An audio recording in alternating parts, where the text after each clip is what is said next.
Within 3 days, the coup had collapsed, with its architects trying to make their escape through the withdrawing tanks. The significance of the testimony of the task director was that the coup could not be dismissed as the plotting of just a few hardliners. The fingerprints of the Communist Party were everywhere. Shortly after the coup, Moscow party boss Yuri Prokofiev was one of the party leaders accused of being involved in plotting the coup. He had been in the room when the task director had been given the documents announcing the coup. Now he was returning to his office in the custody of a prosecutor. Prokofiev was defensive, not just about his own role. He tried to portray the party as victim. He was questioned about his involvement in plotting the coup, since from his very office, the orders announcing the coup were issued to the head of TASS. I tell you that no announcements were issued by the City Party Committee. Although I was present at the emergency committee's meetings, I was simply invited there. I believe that the coup was largely a political farce, a piece of theater designed to destroy the party once and for all, and bring about change in the highest echelons. I regarded this coup as a political farce from the beginning. Prokofiev, a party boss accustomed to privilege and the power of patronage, now rides around Moscow in a curtained police van. He well understood that for the party to be implicated in the coup amounted to political suicide.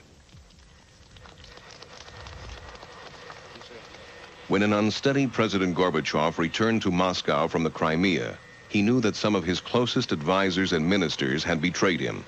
What he hadn't faced was the extent to which his party and the source of his own power was involved. Gorbachev seemed unaware of the growing evidence of the party's complicity in the plot. The following day, President Gorbachev reaffirmed his faith in the party.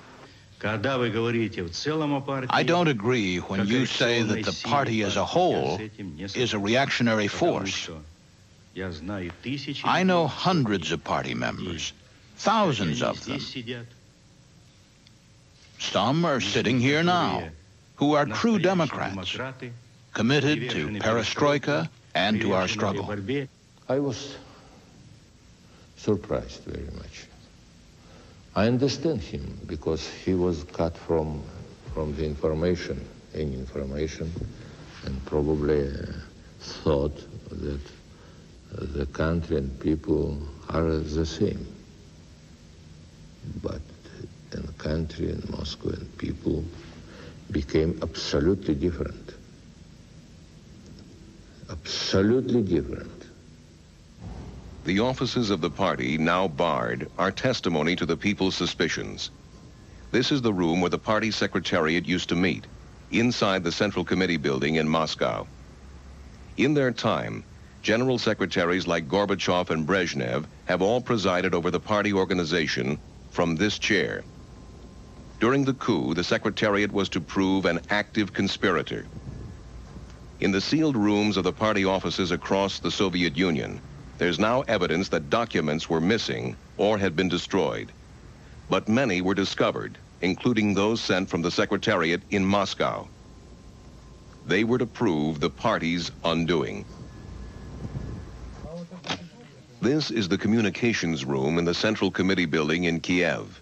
Investigators found evidence here that the Central Committee in Moscow, from the very start of the coup, if not before, were sending out instructions using encoding equipment. These messages gave detailed guidance to local party officials and factory managers on how they might support the emergency committee. Boris Yeltsin, the hero of the barricades, led the funeral procession of those who died defending the Russian parliament. He had been quick to exploit Gorbachev's vulnerability over his faith of the party. At the funeral, Gorbachev appeared haggard. He was on the verge of a momentous decision. Later that day, he resigned as General Secretary of the Communist Party and dissolved the party that had run the Soviet state since its creation. The time came when the facts of the secret rebellion became more and more widely known. All the facts about how the party leadership had behaved. He was moving all the time toward the conclusion that the party leadership could not continue to be part of the system of perestroika. In effect, it had betrayed him. After all, one of the members of that leadership traveled to see him in Faros, the Crimea, to demand his resignation. And he came back from the Crimea having resolved to abandon his party post and put an end to the existence of the Central Committee.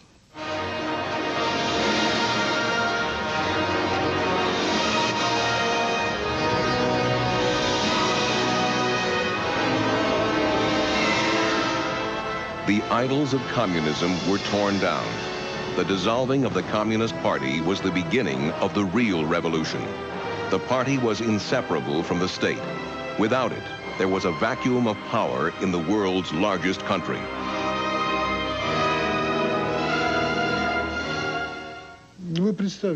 Well, of course, you have to imagine a society whose resources had been allocated and needs supplied for decades by the party. If a young man wanted to have a career, he had to be a member of the party. Everything was connected with the party. I even remember a poem published by a young girl in a youth newspaper. Winter has gone, summer has come, thanks be to the party. Today it sounds naive and funny, but in the context of those days, it wasn't a childish matter. We really had to thank the party for everything.